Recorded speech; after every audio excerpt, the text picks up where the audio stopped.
How to change your Facebook page name. Let's get started. First, launch your Facebook app. Make sure you have already logged into your account. Now navigate to the menu page.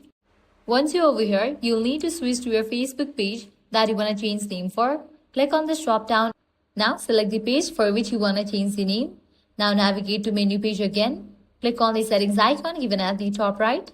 Now different sections will appear. Scroll down. Under audience and visibility, you're going to find the option page setup. Click on that. Now click on the option of name. Now from here, you can easily make changes to your page name. Remove the old name and then type in the new one. Now click on review change. Now click on the option submit for approval. If you change your name, you can't change it again for 60 days.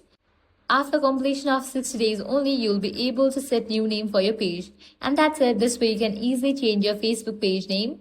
If this guide helped you out, do not forget to like, share and subscribe.